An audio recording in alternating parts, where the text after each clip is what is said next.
ఎన్టీఆర్ జిల్లా గంపలగూడెం మండలం ఊటుకూరు గ్రామంలో రైతులు యూరియా కోసం పడుతున్న ఇబ్బందులపై వైఎస్ఆర్సీపీ ఎన్టీఆర్ జిల్లా కార్యనిర్వాహక కార్యదర్శి ఆలపాటి ఉమామహేశ్వరరావు స్పందించారు.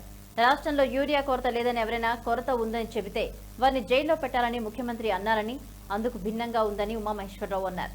ఊటుకూరు గ్రామంలో రైతులకు యూరియా కోసం తీవ్రంగా పడుతున్న కష్టాలను చూశామన్నారు. అయితే యూరియా కోసం రైతులు సాధారణంగా బయటకు రాని మహిళలు కూడా క్యూ లైన్లో నిలబడాల్సిన పరిస్థితి ఏర్పడిందన్నారు.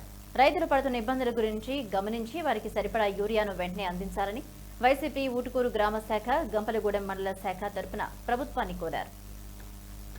గంపలగూడెం మండలం ఉన్నటువంటి సొసైటీలన్నిటికీ కూడా ఈ నెలకి సంబంధించినటువంటి లెక్కల ప్రకారం 50% ఎక్స్ట్రా ఇచ్చాము. కావాలంటే మీరు పోయి దాని తాలూకా ఉన్నటువంటి చైర్మన్ గారిని, సీఓ గారిని అడగమని చెప్పేసి ఆయన ఎవరడం జరిగింది.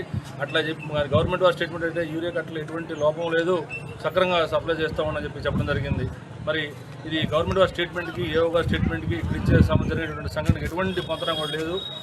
ఇట్లాంటి విషయాలు ఇప్పుడు 30 ఎకరాలు నేను ఇప్పుడు గారు మా గ్రామ వైస్ ప్రెసిడెంట్ గారు 10 ఎకరాల తోట వేసాడు, నర్సర్ గారు 4 ఎకరాలు వేసాడు, కృష్ణ గారు 5 ఎకరాలు వేసాడు. అందరూ కూడా వీళ్ళు ఇచ్చే కట్ట తీసుకెళ్ళి ఎట్లా వేయాలి? భారీ వర్షాలకు మొక్కలను కూడా ఎర్రబడిపోయి ఉన్నాయి, పత్తి వేసావు, ఇవన్నీ ఏం చేయాలి? వాళ్ళు ఇచ్చే యూరియా అనేది లేకుండా వీళ్ళు ప్రణాళిక ప్రకారం ఈ క్రాప్ నమోదు చేసినట్టయితే వాళ్ళకి నెలల వారీగా ఏ పంటకి వరికి ఎంత ఇవ్వాలి, పత్తికి ఎంత ఇవ్వాలి, మిర్చికి ఎంత ఇవ్వాలి చెప్పి ఒక లెక్క ఉంటుంది. ఏవో గారు ఇచ్చామంటున్నాడు. ఈ సంబంధిత పౌరమండలాలు కానీ సొసైటీ వాళ్ళు కానీ కట్టలు మాకు సరఫరా రాలేదంటున్నారు. రైతుకు ఒక కట్ట అంటే మరి పెద్ద పొలం వేసే ఉంటారు, 6 ఎకరాలు వేసిన కట్ట సరిపోద్ది. మరి 10 ఎకరాలు 20 ఎకరాలు వేసిన రైతులందరూ కూడా ఏమవ్వాలి?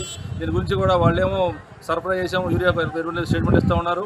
దీన్ని వైఎస్ఆర్సీపీ గ్రామ శాఖ మండలం వైఎస్ఆర్సీపీ తరఫున రైతులు కూడా ఖండిస్తూ ఉన్నాను. ఇకనైనా రాబోయే రోజుల్లో వచ్చే స్టేట్మెంట్ ఫాలో అయ్యి ఈ క్రాప్ నమోదు ద్వారా ఎవరైతే ఎంత పొలం వేశారో వాళ్ళందరూ కూడా యూరియా సప్లై చేయాలని కోరుకుంటా ఉన్నాం. అలాగే దీనికి సంబంధించిన వీడియోలన్నీ కూడా కింద చూడండి.